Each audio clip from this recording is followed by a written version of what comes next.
dufatanye gusoma ibice bimwe byo muri Bibiliya. J'aimerais que nous puissions lire ensemble certains passages de la Bible. Mwihangane dufatanye gusoma ibyo bice. Vous serez patients pendant que nous ferons la lecture. Reka tubanze kuri Luka ibice bibiri n'ubundi twatangiye nge ndahera ku murongo wa 8 noneho kuko umuyobozi yadusomeye kugeza ku murongo wa 7. Nous commençons par Luc chapitre 2 à partir du verset 8 parce que on a déjà lu pour nous le verset 7. Turageza ku murongo wa 17. Et nous lirons jusqu'au verset 17. Muri icyo gihugu harimo abungeri bararaga ku gikumba bahindana kurinda umukumbi wabo. Nuko marayika w'umwami Imana abahagarara iruhande, ubwiza bw'umwami burabagirana bubagota impande zose, bagira ubwoba bwinshi. Marayika arababwira ati, mwitinya, dore ndababwira ubutumwa bwiza bw'umunezero mwinshi uzaba ku bantu bose. Kuko uyu munsi umukiza wavukiye mu murwa wa Dawudi, uzaba Kristo umwami. Iki nicyo kiri bubabere ikimenyetso, nuko muri busange umwana w'uruhinja yoroshwe imyenda y'impinja, aryamishijwe mu muvure w'inka. Muri ako kanya haboneka ingabo zo mu ijuru nyinshi ziri kumwe na marayika uwo, zisingiza Imana ziti, mu ijuru icyubahiro kibe icy'Imana, no mu isi amahoro abe mu bo yishimira. Abamarayika bamaze gusubira mu ijuru, abungeri baravugana bati, nimuze tujye i Betelehemu turebe ibyabayeyo, ibyo umwami Imana itumenyesheje.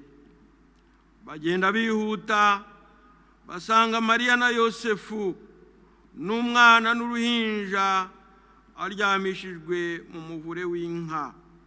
Babibonye babatekerereza iby'uwo mwana nk'uko babibwiwe. Amen. Il y avait dans cette même contrée des bergers qui passaient dans les champs les veilles de la nuit pour garder leurs troupeaux. Et voici, un ange du Seigneur leur apparut, et la gloire du Seigneur resplendit autour d'eux. Ils furent saisis d'une grande frayeur, mais l'ange leur dit, ne craignez point, car je vous annonce une bonne nouvelle, qui sera pour tout le peuple le sujet d'une grande joie. C'est qu'aujourd'hui, dans la ville de David, il vous est né un sauveur qui est le Christ, le Seigneur. Et voici à quel signe vous le reconnaîtrez. Vous trouverez un enfant emmailloté et couché dans une crèche. Et soudain, il se joignit à l'ange une multitude de l'armée céleste, louant Dieu et disant, gloire à Dieu dans les lieux très hauts, et paix sur la terre parmi les hommes qui l'agréent. Lorsque les anges les eurent quittés pour retourner au ciel, les bergers se dirent les uns aux autres, allons jusqu'à Bethléem et voyons ce qui est arrivé, ce que le Seigneur nous a fait connaître. Ils y allèrent en hâte et ils trouvèrent Marie et Joseph et le petit enfant couché dans la crèche. Après l'avoir vu, ils racontèrent ce qui leur avait été dit au sujet de ce petit enfant. Mbere yuko tujya mu isezerano rya kera ndagira ngo dusome no muri Matayo ibice bibiri. Avant de visiter l'Ancien Testament, j'aimerais qu'on puisse lire dans Matthieu chapitre 2. Turasoma ibice bibiri guhere ku murongo wa mbere tugeze wa 2. Matthieu chapitre 2 du 1er au 2e verset. Yesu amaze kuvukira i Betelehemu mu gihugu cy'Yudaya ku ngoma y'umwami Herode, haza abanyabwenge baturutse iburasirazuba bagiye Yerusalemu, barabaza bati, umwami w'Abayuda wavutse ari he? ko twabonye inyenyeri ye turi iburasirazuba, none tukaba tuje kumuramya. Amen. Jésus étant né à Bethléem, en Judée, au temps du roi Hérode, voici les mages d'Orient arrivèrent à Jérusalem et dirent: Où est le roi des Juifs qui vient de naître? Car nous avons vu son étoile en Orient et nous sommes venus pour l'adorer. Tugiye mu isezerano rya kera, Allons vers l'Ancien Testament. tubanzirize mu gitabo cya Yesaya, mu gitabo cy'umuhanuzi Yesaya. Allons dans le livre du prophète Isaïe. Turasoma mu bice 7 no mu bice 9. Nous lirons les chapitres 7 et 9. Bice 7 turasoma umurongo wa 14. Au chapitre 7, nous lirons le verset 14. Nicyo kizatuma Uwiteka ubwe ari we uzabihera ikimenyetso. Dore umwari azasama inda, azabyara umwana w'umuhungu, amwite izina Imanueli, Imana ishimwe. C'est pourquoi le Seigneur lui-même vous donnera un signe. Voici, la Vierge deviendra enceinte et elle enfantera un fils, et elle lui donnera le nom d'Emmanuel. Tujye mu bice 9 turasoma umurongo wa mbere. Au chapitre 9, nous lisons le premier verset. Hanyuma dusome n'uwa 5. Et nous lirons aussi le verset 5. Abantu bagenderaga mu mwijima babonye umucyo mwinshi. Abari batuye mu gihugu cy'igicucu cy'urupfu baviriwe n'umucyo. Amen. Le peuple qui marchait dans les ténèbres voit une grande lumière. Sur ceux qui habitaient le pays de l'ombre de la mort, une lumière resplendit. Nuko umwana yatuvukiye, duhawe umwana w'umuhungu, ubutware buzaba ku bitugu bye, azitwa igitangaza, umujyanama, Imana ikomeye, Data wa twese uhoraho, umwami w'amahoro. Car un enfant nous est né, un fils nous est donné, et la domination reposera sur son épaule. On l'appellera admirable, conseiller, Dieu puissant, Père éternel, Prince de la paix. Imana ishimwe cyane. Que Dieu soit loué. Dusomye imirongo myinshi. Nous venons de lire beaucoup de versets. Ariko byose birajyana kuri Noheli. Mais tout va ensemble au jour de Noël. Kuvuka k'umwami wacu Yesu Kristo. La naissance de notre Seigneur Jésus-Christ. Ubu ngubu abatizera Imana uwo munsi mukuru bawugize umunsi wo kurya no gutangana za kado, guhana impano. Pour ceux qui ne croient pas en Dieu, ils en ont fait une journée pour les cadeaux et pour se réunir et manger. Ariko twebwe nk'abana b'Imana, mais nous, en tant qu'enfants de Dieu, uwo munsi tugomba kuwizihiza, tukizihiza igikorwa kidasanzwe cyatugize abana b'Imana. Nous devons célébrer ce jour et nous souvenir d'une œuvre extraordinaire qui nous a rendus enfants de Dieu. Yesu yavukiye i Betelehemu. Jésus est né à Bethléem. Nukuvuga ngo ijuru ryarakingutse riraza risura isi yacu. C'est-à-dire que le ciel s'est ouvert et est venu visiter notre monde. Imana iramanuka iza mwisi iza gusura twebwe abantu n'ibiremwa byayo. Dieu est descendu ici-bas pour venir visiter nous, les hommes qu'il a créés. Dufatanye rero na Yesaya ko umwami Shalom, umwami w'amahoro, yaje mwisi adusanga. Joignons-nous donc à Isaïe pour dire que le roi Shalom, le prince de la paix, est venu au monde pour nous. Ntiduti igihe mu bantu bari kugenda bigisha ibindi kugira ngo baturangaze bavuga ngo ahari abiziza Noheli basenga ibigirwamana. Ne perdons pas notre temps avec ceux qui veulent nous distraire pour donner le message qui dit que ceux qui célèbrent Noël perdent leur temps. abenshi bitwaza ko ngo Yesu atavutse kuri 25. Beaucoup s'appuient sur le fait que Jésus ne serait pas né le 25. ariko twebwe ntabwo twizihiza itariki, turizihiza igikorwa gikomeye Yesu yakoze. Mais nous ne célébrons pas une date, nous célébrons l'œuvre, la grande œuvre que Jésus a accomplie. Nujya bikubaza ujye umubwira uti nanjye ndabizi. Et si quelqu'un te le demande, dis-lui, je le sais. Murabizi igihe Eliya yari agiye kuvanwa mu isi, Et vous savez l'histoire de quand Élie devait être enlevé. ngo abana b'abahanuzi begereye Elisa baramubwira batari ko se uzi ko shobuja agiye kugukurwaho. Les enfants des prophètes se sont approchés de lui et lui ont dit, sais-tu que ton maître va être enlevé du dessus de toi? Elisa yarabashubije ati ndabizi nimuceceke. Et Élisée leur a dit, je le sais, mais taisez-vous. Natwe abizera turabizi ko Yesu atavutse kuri 25 z'ukwezi kwa 12. Nous aussi qui croyons, nous savons bien que Jésus n'est pas né le 25 décembre. Abo rero babitubwira ni baceceke. Et ceux qui nous le disent, disons-leur de garder le silence. Turabizi. Nous le savons. Ariko ntabwo twizihiza itariki, twebwe twizihiza igikorwa n'uwagikoze Yesu Kristo, Imana ishimwe cyane. Nous ne célébrons pas une date, mais nous célébrons l'œuvre et celui qui l'a accompli.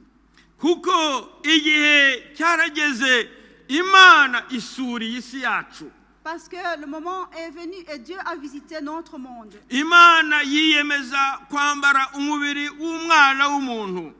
Dieu s'est revêtu de la nature humaine. Imana yemera kwicisha bugufi. Il a accepté de devenir humble. Iramanuka iza kubana n'abantu bayo yaremye. Il est descendu pour vivre avec les hommes qu'il a créés. Icyo gikorwa rero cyabaye nicyo twizihiza umunsi wa none, nukuvuka k'umwami wacu Yesu Kristo. C'est cette œuvre-là que nous célébrons aujourd'hui, c'est la naissance de notre Seigneur Jésus-Christ. Twizihiza ko uwavutse ari agahinja, atakiri agahinja, ahubwo ari umwami w'isi yose, ari umwami n'umukiza. Nous célébrons que celui qui était une fois un petit enfant ne l'est plus aujourd'hui, mais il est le roi des rois, c'est lui le sauveur du monde. Hallelujah. Amen. Icyo gikorwa ni igikorwa abizera dukwiriye guhimbaza, kandi tugahimbaza Imana kuba icyo gikorwa cyarabayeho. C'est une œuvre que nous qui croyons en Dieu devons célébrer et nous devons rendre grâce à Dieu que cette œuvre a eu lieu. Kuko icyo gikorwa nicyo cyaduhinduye kuba abana b'Imana. Parce que c'est cette œuvre-là qui nous a rendus enfants. Imana yiyunze n'abantu ikoresheje icyo gikorwa.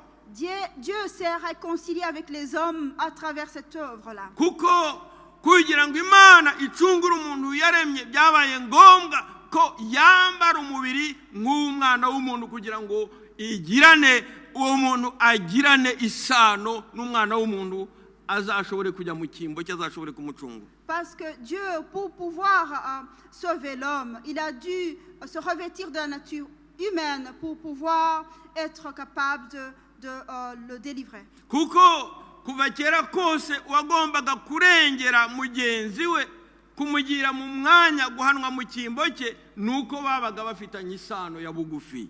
Parce que depuis longtemps, pour que quelqu'un puisse être à la place de l'autre et le défendre, il fallait qu'il y ait une relation entre les deux. Yesu rero yemeye kwambara umubiri nkatwe.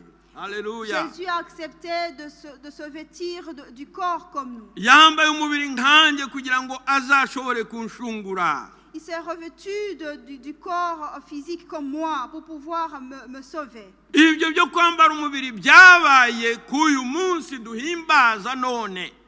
Et le fait de se revêtir de la nature humaine s'est passé quand il est né. Et nous célébrons ça aujourd'hui. Ubundi Noheli isobanura iki?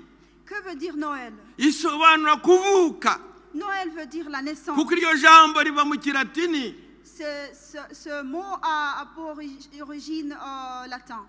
mu ndimi zacu twagiye tugerageza kubihindura tubikuye mu gifaransa, Et nous avons essayé d'avoir des traductions à partir de la langue française. ariko nko mu cyongereza ntabwo noheri bayivuga ngo ni noheri, Mais en anglais, on ne parle pas de Noël comme tel. ahubwo bavuga ko ari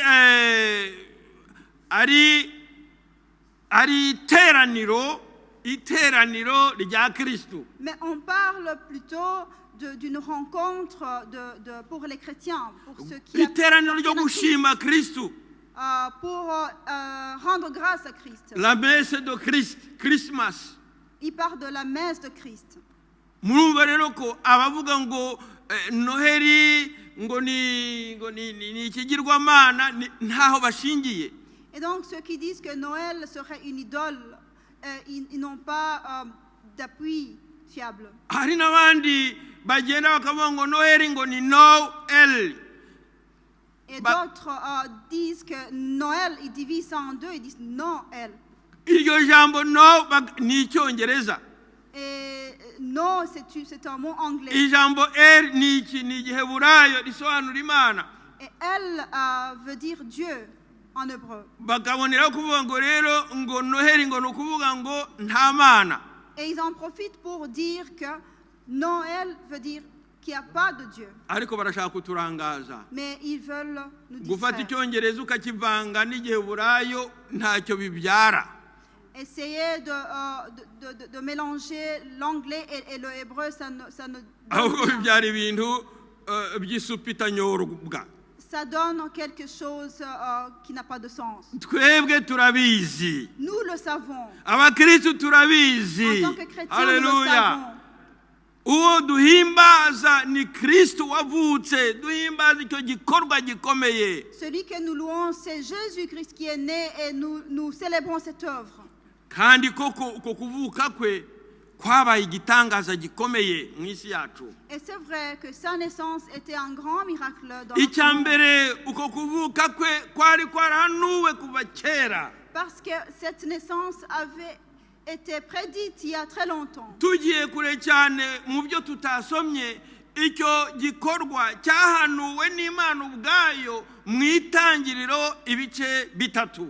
Cette naissance a été prédite par Dieu lui-même dans Genèse chapitre 3. Ubwo Imana yabwiraga umugore iti, ibwira inzoka iti, nshyize urwango hagati y'urubyaro rw'uyu mugore nawe. Quand Dieu a dit au serpent que je mets l'inimitié entre la postérité de cette femme et toi. Azagukandagira agahanga, azakumena umutwe, nawe uzamukomeretsa agatsinsino. Il te brisera la tête et tu mordras son talon. Murumva rero ko Imana ubwayo niyo yahanuye iby'urwo rubyaro. Vous comprenez que c'est Dieu lui-même qui a parlé de cet enfant. Urwo rubyaro rero byari ngombwa ngo ruzabeho, uwo muntu azavuke ugomba gukandagira inzoka akayimena umutwe. Et cet enfant devait naître, celui qui devait écraser la tête du serpent. Inzoka ni Satani. Et le serpent, c'est Satan. Noneho tujye muri Yesaya rero handi twasomye. Dans Ésaïe, là où nous avons lu. Yesaya mu myaka irenga 750. Pendant plus de 750 ans. Yesaya ahishurirwa uwo mwana uburyo azavuka. 750 ans avant la naissance de cet enfant, Ésaïe avait prophétisé cela. Abwirwa uburyo azavuka, ko azabyarwa n'umwari utarigeze kumenya umugabo. Et il a eu cette révélation que l'enfant devait naître d'une vierge qui n'a point connu d'homme. Abwirwa ndetse aho ngaho havugwa n'izina rye. Et son nom est révélé. Iryo zina ari naryo uyu munsi wa none duhimbaza ngo Emmanuel. Et c'est son nom que nous célébrons aujourd'hui. Imana Emmanuel. hagati yacu, Imana Dieu- muri twe, Imana Dieu kimwe parmi cyane. nous. Alléluia. Abizera bose Tous ceux qui croient, Imana yacu iri muri twe. notre Dieu est en nous. Imana yamanutse ikaza kubana n'abantu. Dieu qui est descendu pour vivre avec les hommes. Hari umunsi Imana yamanutse icyo gikorwa kirakoreka. Un jour, Dieu est descendu et ce Imanuka atari nk'Imana iteye ubwoba, Imana ishobora byose. et il n'est pas venu comme un Dieu effrayant. Ahubwo iza ari Imana yicishije bugufi mu buryo bw'uruhinja rw'umwana mutoya. Ce Dieu tout-puissant est venu comme un Dieu qui s'est rendu humble à travers un enfant. Hallelujah. Amen. Hallelujah. Amen. Hallelujah. Oh, aho yagombaga kuvukira. Là où il devait naître, Mika nawe yarahahishuye. Michée aussi l'a révélé. Mu myaka nayo 700 nk'iyo ngiyo mbere y'uko avuka. Des années 700 avant sa naissance. Aravuga ati nawe Betelehemu n'ukuri ntabwo uri mutoya. Il dit, Bethléem, tu n'es pas non plus la moindre, Kuko muri wowe ni azavukira umukiza. parce que c'est en toi qu'un sauveur sera né. Ibyo ngibyo twabisoma muri Mika ibice 5 umurongo wa 2. Nous le trouvons dans Michée 5, verset 2. Ivuka rye rero ryo ryabaye igitangaza. Et sa naissance a été Ibyo byahanuwe extraordinaire. mbere y'imyaka myinshi cyane. Et elle avait été dite plusieurs années avant. Igihe cyarageze birasohora. Le moment est arrivé et tout s'est Icyo accompli. gikorwa nicyo turi kwizihiza umunsi wa C'est none. cette œuvre-là que nous célébrons Imana aujourd'hui. yicisha bugufi. Dieu s'est humilié. Imana iraza iturana natwe ababi. Il est venu habiter avec nous Avuka qui étions mauvais. nk'abandi bana.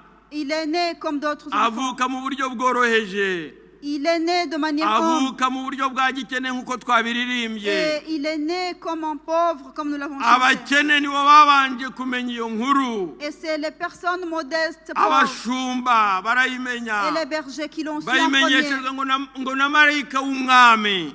Et c'était annoncé par l'ange. Oh, hallelujah. Amen. Hallelujah. Amen. Oh, abamarayika baraza nibo baje kumenyesha iyo nkuru. Les anges sont venus annoncer cette nouvelle. Hanyuma ngo kandi ni nabo bavugije impundu, abamarayika nabo bavugije impundu. Et c'est les anges qui ont acclamé. Ngo uwo marayika w'umwami amaze kuvuga iyo nkuru, amaze kwibwira abashumba. Quand l'ange du Seigneur venait d'annoncer cette nouvelle, Ngo ingabo zo mu ijuru zaramanutse. Hallelujah. une armée céleste descend. Ziraza zishagara abamarayika w'umwami. Et ils sont venus entourer Ngo ziraririmba. l'ange du roi. Ils ont Ngo chanté. icyubahiro kibe icy'Imana mu ijuru. Gloire soit rendue Ngo n'amahoro abe mu bo yishimira. à Dieu dans les Hallelujah. lieux très hauts. Oh, Et paix hallelujah. parmi les hommes qui l'agréent. Abamarayika baramusingiza. Les anges l'ont Kuko loué. umwana w'umwami w'abami yari yavutse. Parce que l'enfant du roi des rois venait de naître. Hallelujah, hallelujah. Amen. Oh, Imana ishimwe Que Dieu cyane. soit loué. Ngo abashumba baragenda bajya kumureba. Et les bergers sont allés Basanga le ibyo voir. babwiwe na marayika w'umwami ari ukuri. Ils ont trouvé que ce qui leur avait été annoncé Mwari par muzi se n'ibindi? l'ange du Seigneur était vrai. Mwari muzi n'ibindi se?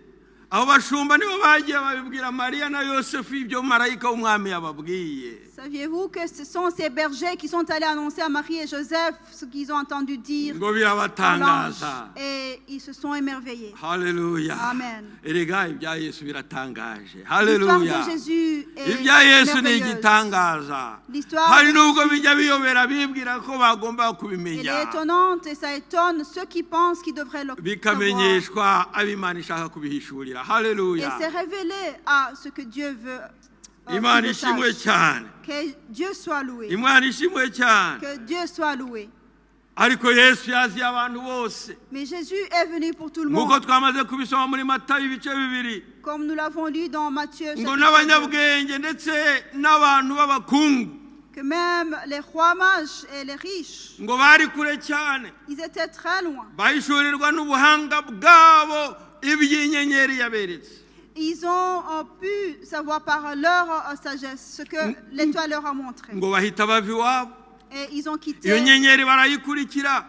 ils ont suivi l'étoile. Bafata amaturo menshi ngo baje gutura uwo mwami wavutse. Ils ont pris beaucoup d'offrandes pour ce roi qui venait de naître. Yesu rero yaziye abakene, Jésus est venu pour les pauvres. yaziye abatunzi, Il est venu pour les riches. Yesu yaziye n'abanyabwenge, Jésus est venu pour les sages, ndetse n'abatagize amahirwe yo kwiga amashuri menshi. même pour ceux qui n'ont pas eu le privilège de faire beaucoup d'études. Abo bose Yesu yaje aje kubashaka. Jésus est venu rechercher tout cela. Imana yaje kwiyunga nabo bose. Dieu est venu se réconcilier avec tous. Uwo niwo munsi twizihiza Voilà le jour que nous célébrons. ivuka ry'umwami wacu Yesu Kristo, Commémorons la naissance de notre igikorwa Seigneur gikomeye Jésus. gityo. Une œuvre, une grande œuvre.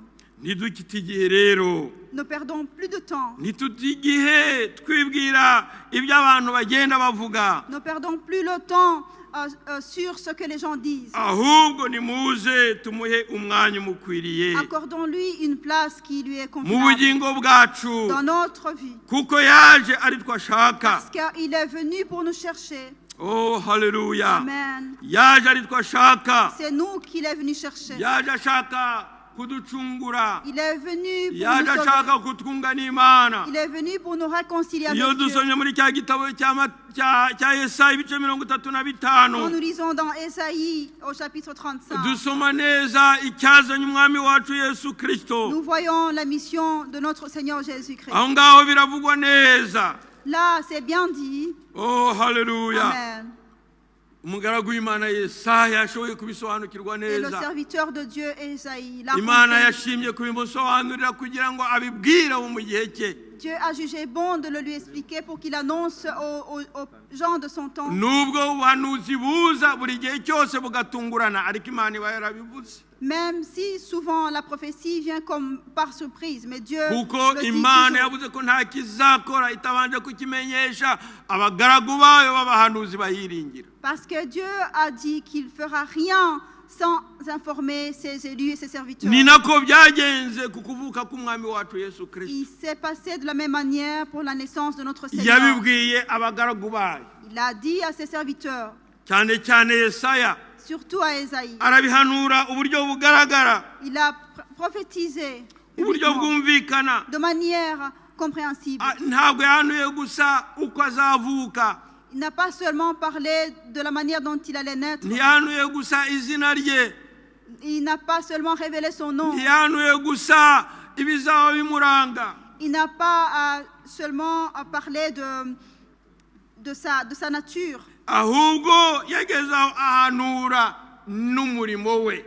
il a à la fin parlé de son œuvre. Mu bice 35 Dans Ya le Yesaya, chapitre 35 du livre d'Ésaïe, umurongo duhereye ku murongo wa 3 kageza ku murongo wa 5, du 3e au 5e verset, haravuga ngo mukomeze amaboko atentebutse, mukomeze amava asukuma, mubwire abafite imitima itinya muti mukomere, ntimutinye, dore Imana yanyu izazana guhora, ariko kwitura kw'Imana izaza ibakize. Icyo gihe impumyi zizahumurwa, n'ibipfamatwi bizaziburwa. Icyo gihe ikirema kizasimbuka nk'impara, ururimi rw'ikiragi ruzaririmba, kuko amazi azadudubiza mu butayu, imigezi igatembera mu kidaturwa. Amen. fortifiez les mains languissantes et affermissez les genoux qui chancellent. Dites à ceux qui ont le cœur troublé, prenez courage, ne craignez point. Voici votre Dieu. La vengeance viendra, la rétribution de Dieu. Il viendra lui-même et vous sauvera. Alors s'ouvriront les yeux des aveugles, s'ouvriront les oreilles des sourds. Hallelujah. Amen. Ubu butumwa Yesaya bubona cyari igihe gikomere y'Abisirayeli. Quand Ésaïe a reçu ce message, c'était un moment difficile pour les enfants Umwami d'Israël. Ahazi yari mu bwoba bukomeye, Le roi Akaz était dans la peur. kuko yari yamenye ko ababenyamini abaefurayimu bazamutera, ndetse amenya ko n'Abasiriya bazamutera. Il savait que la tribu d'Éphraïm allait l'attaquer et que les Assyriens allaient nuko l'attaquer. rero yarimwo ahinda umushyitsi. Il tressaillait de peur. Noneho uwiteka mutumaho Yesaya Et l'Éternel a envoyé Ésaïe vers lui aramubwira ati witinya, pour lui dire, ne crains point, uwiteka azakurwanirira, Dieu combattra pour toi, uwiteka azabatabara. Dieu vous sauvera. Ndetse uwiteka aramubwira ati mubwire ansabe ikimenyetso. Et l'Éternel lui a dit de lui dire de demander un signe. Ariko Ahazi aravuze ati oya, nta kimenyetso ndi busabe, Akaz a dit non, je ne demanderai pas de ntabwo signe. ngiye kugondoza uwiteka. Je ne vais pas demander trop à l'Éternel. Iyo umuntu hari igihe umuntu agera mu bibazo, Des fois, quelqu'un est face au problème, ukagera mu bintu biteye ubwoba, dans des choses qui effrayent. nubwo ijwi ry'Imana ryamanuka, Même si la voix de Dieu descend. rimwe na rimwe kubera intege nke za kimuntu ukavuga uti ariko se biriya bizanyura he? Parfois, à cause de la faiblesse de l'homme, on se demande par quelle voie est-ce que viendra. Muri Cela kiriya viendra. gisubizo cya Ahazi nacyo niko cyari kimeze. Et la réponse d'Akaz était de Aravuga la ati même ariko manière. se ibyo bintu bizanyura he ko mbona ngoswe kandi ko bariya abantu ari abanyamaboko? Il disait, par quelle voie est-ce que cela viendra? Je suis déjà assiégé et ce sont des hommes forts. Yari afite ubwoba rero arimwo atitira, Il avait peur et il tremblait. afite amavi asukuma. Il avait les genoux qui tremblaient, qui Oh, chancelaient. noneho uwiteka arongera abwira Yesaya Et l'Éternel a dit de nouveau à Isaïe, ati muri icyo gihe cye en ce temps-là, mukomeze amaboko atendebutse.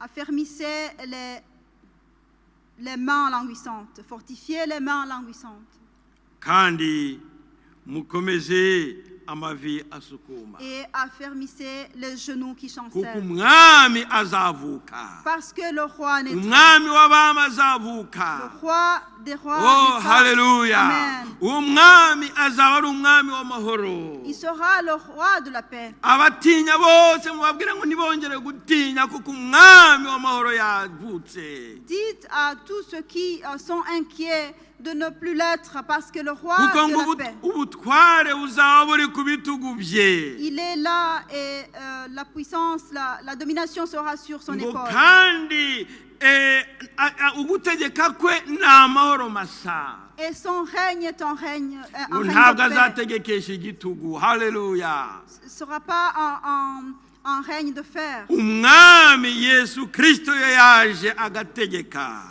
Le roi Jésus-Christ, quand il vient, il règne. Ahatari amahoro arayatanga. Là où il n'y a pas de paix, il a Ari ubwoba burashira. Là, il y a la peur et elle se dissipe. Oh, haleluya! Amen. Ntabwo ari ukuvuga ko ibibazo biba birangiye, Ça ne veut pas dire kuko qu'il turacyari mu isi. n'y a plus de problème parce que nous sommes Ariko dans le iyo monde. umwami Yesu aje, Mais quand le Seigneur Jésus ukemera vient ko agutegeka, et que tu acceptes, ukemera ko avukira muri wowe, tu acceptes qu'il règne en nubwo toi ibibazo byaba biriho, et qu'il naisse en toi, même s'il y a des ubigenda problèmes, hejuru. tu Haleluya! marches au-dessus de ces Kuko uba problèmes ufite isezerano parce que tu as ko une nubwo uko promesse byagenda kose, que quoi qu'il en soit, ibyo ngibyo ntacyo bizagutwara. ça ne va rien te Haleluya! faire. Amen. Niwe wongeye arasezeranya Et c'est lui muri qui a Yesaya promis 42 dans Ésaïe ngo 42, ntutinye ndi kumwe nawe, ne crains point, je suis ngo avec nubwo toi. wanyura mu miriro ntabwo uzashya, Même si tu passes par le nubwo feu, je serai wanyura avec mu toi. migezi ntabwo izagutembana, Même si tu passes, kuko ngukunda. par le Haleluya!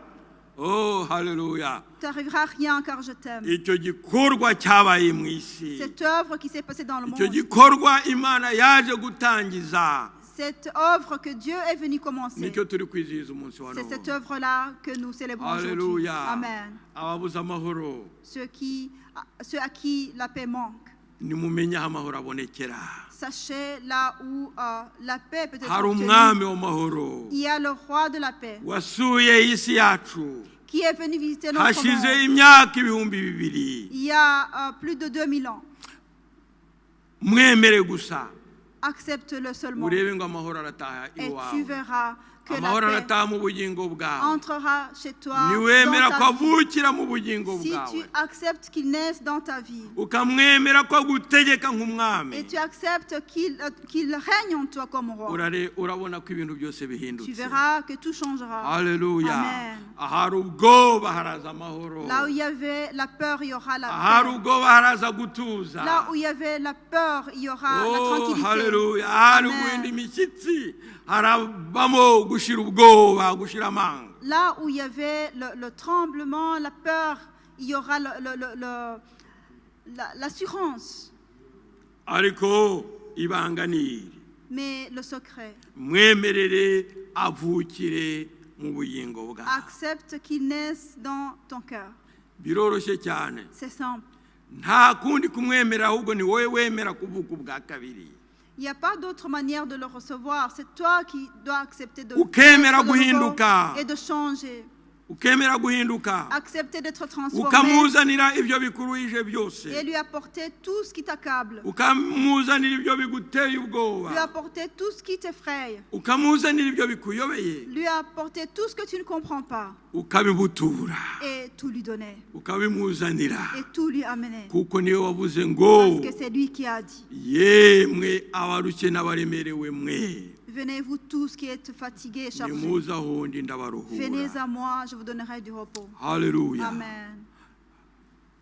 Wowe uri kunyumva, Toi qui m'écoutes, ahari waba ufite ibikuruhije, peut-être que tu as des fardeaux. ahari waba ufite ubwoba, Peut-être que tu as la peur.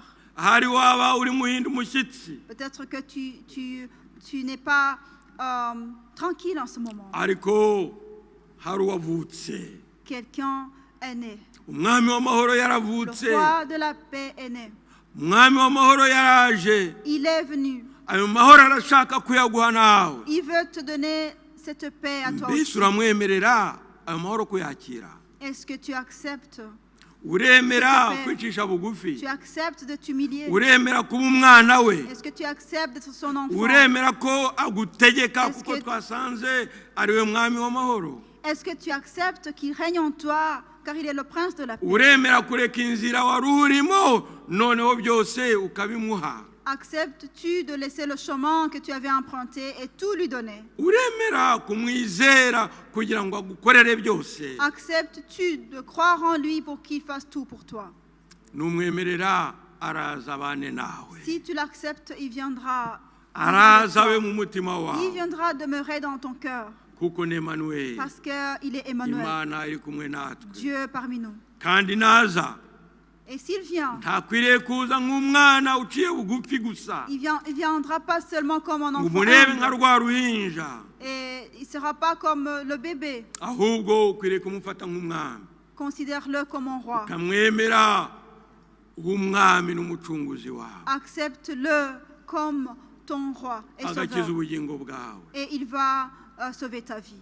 Niba uhari ukaba unyumva Si aka tu es là kanya, et que tu m'écoutes en ce moment, waba waragerageje ibindi byinshi, as-tu déjà essayé beaucoup de choses? waba warashakiye amahoro ahandi? As-tu déjà cherché la paix? Ibyo mu isi ni byinshi abantu bashakiramo amahoro, Il y a beaucoup de choses dans le monde hari abayashakira mu dans butunzi, lesquelles les gens cherchent la paix à travers la richesse, hari abayashakira mu nshuti, à travers les amis hari abayashakira mu byaha binyuranye. ou dans les péchés divers. Ariko ndakwinginze ngo kuri iyi noheri gerageza Yesu, Mais je te supplie qu'en cette fête de Noël, tu essayes Jésus. gerageza Yesu, Essaye Jésus. gerageza umwami w'amahoro, Essaye umwami umwanya umukwiye mu bugingo bwawe, de donner la place qu'il faut à ce roi dans ta urebe vie. ngo byose birahinduka. Et tu verras que tout va Oh, changer. haleluya. Amen. Namubonye byose birahinduka, Je l'ai trouvé et tout a changé. kandi kuva namwakira,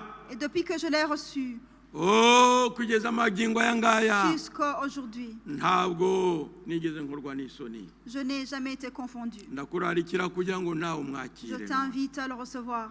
Ndagira rero ngo dufatanye gusenga. J'aimerais que nous puissions prier. Niba ushaka kwakira Yesu, Si tu veux recevoir Jésus, ukaba ushaka kumwemera umwami n'umucunguzi et wawe, si tu veux l'accepter comme ton ukaba ushaka ko Seigneur et avukira Sauveur, mu bugingo Et si tu bwawe veux qu'il naisse dans ton cœur, ukaba ushaka ko byose bihinduka et si tu veux que tout change, ndakwinginze ngo upfukame aho uri je te supplie de te mettre à genoux là où tu es.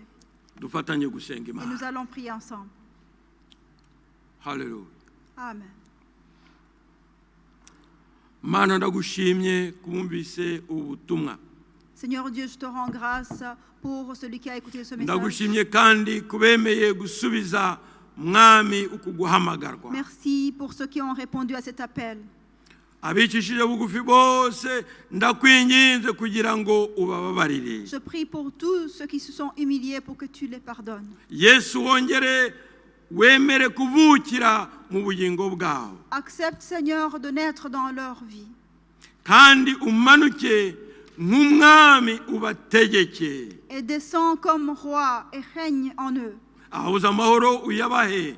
Accorde la paix à ceux qui l'ont pas. Ubabere umwami ubayobore. Sois leur roi et dirige-les. Guhera umunsi wa none À partir d'aujourd'hui, niwemere ko Satani akomeza kubacunaguza, ne les laisse plus être sous l'emprise de Satan. ahubwo bahe kunezererwa imbabazi n'agakiza utanga. Accorde-leur la joie de ton salut et du pardon. Bakwizere uhereye none Qu'ils croient en toi à partir d'aujourd'hui. kandi ubahumura amaso kugira ngo barebe ibitangaza ukora uko bukeye n'uko bwije. Et ouvre leurs yeux afin qu'ils puissent contempler tes miracles que tu opères chaque jour. Urakoze kubabariye Merci car tu les pardonnes ukabejesheje amaraso ya Yesu Kristo et yamenetse ku que tu musaraba, les laves avec le sang de Jésus kandi versé à la croix. ukabemeye ukababumbatira mu kiganza cyawe. Merci car tu les gardes dans ta main. Urakoze ko ubashyize mu gituza cyawe Mana Merci car tu les gardes dans ton sang kugira ngo banezeze. pour leur donner la joie. Hari abandi baba baravuye mu nzira, Il y en a qui seraient égarés du chemin. nawe niba waravuye mu nzira ukaba uri kunyumva none, Toi qui es sorti du chemin et que tu m'entends, nyamara ushatse wagaruka, reviens Yesu akongera akavukira muri wowe, afin que Jésus naisse de nouveau dans ton ukongera cœur. ukamuha umwanya umukwiriye muri Que tu wowe, puisses de nouveau lui accorder une akongera place akakuyobora qui est akagutegeka. due et qu'il te conduise, qu'il gouverne en toi. Uyu munsi wa Noheli ukazakubera umunsi utazongera kwibagirwa ukundi, Afin que ce jour de Noël soit pour toi une date mémorable. umunsi wongeye kwiyungaho n'umwami wawe. Le jour où tu t'es réconcilié de nouveau Nawe avec le ndashaka Seigneur. kugusengera rero. Je veux prier pour toi.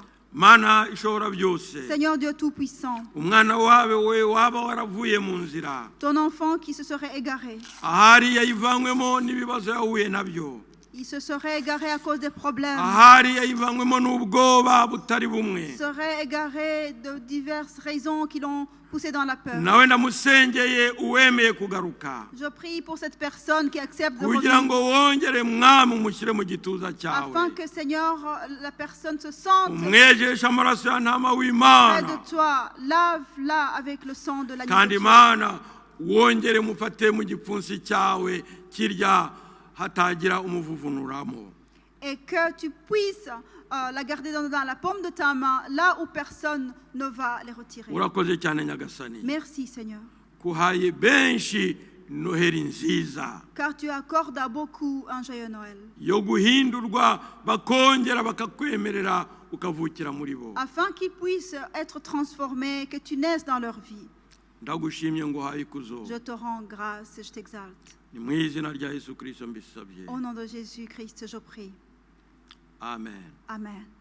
Amen. Haleluya. Amen. Haleluya. Amen. Nimureke turirimbe Noheli, Chantons Noël. tuyishimire, Réjouissons-nous twishimire icyo gikorwa et umwami louons wacu Dieu yakoze. pour l'œuvre que notre Seigneur a faite. Mbifurije gukomeza kunezererwa Noheli. Je vous souhaite une joie Noheli nziza abana en b'Imana, ce jour de Noël kandi mbifurije Noël, kurangiza enfant de Dieu. umwaka amahoro, et je vous souhaite de bien terminer ndetse l'année mbifurije n'umwaka muhire wa 20 w'igihumbi kimwe w'ibihumbi 2021. et je vous souhaite une bonne année 2021. Uzabera umwaka w'imigisha, Que ce soit pour vous une année de bénédiction, umwaka wo kwegera Imana, une année de vous rapprocher de Dieu, umwaka wo kwezwa, une année de umwaka sanctification, wo gutungana, une année de sainteté. kuko umwami wacu Yesu Parce araza que vuba. notre Seigneur revient bientôt. Yaraje ubwa mbere, Il est venu la première fois byaravuzwe, et ça avait été dit kandi yavuze ko azagaruka. et il a dit qu'il reviendra. Ubu rero abanyetorero dukwiriye gutegereza iyo evenema yindi izaza. Et nous qui faisons partie de l'Église, nous attendons cet autre événement. Kandi Yesu aravuga ngo ndaza vuba. Et Jésus dit, je reviens bientôt. Ntabwo yatubwiye isaha, Il n'a pas précisé l'heure, ntabwo yatubwiye il umunsi, n'a pas parlé du jour. ariko yatubwiye ibimenyetso bizabanziriza kugaruka kwe. Mais il nous a parlé des signes précurseurs de son retour. Turi kugenda tubibona, Nous les voyons au fur et à mesure. turi kugenda tubibona ko bigenda bisohora mu maso yacu. Nous les voyons s'accomplir sous nos yeux. Ibyo rero birashaka kubwira umugeni wa Kristo ngo nabe maso. Et tout cela prévient l'épouse de Christ de Mu veiller. kanya nk'ako guhumbya En un clin d'œil, dushobora kumva impanda ivuze, nous pourrions entendre la trompette. umugeni witeguye akazamuka. Et l'épouse qui est prête pourrait être enlevée. Imana idufashe rero Que Dieu nous bene vienne en aide. mu izina rya Yesu. Au nom de Jésus. Amen. Amen.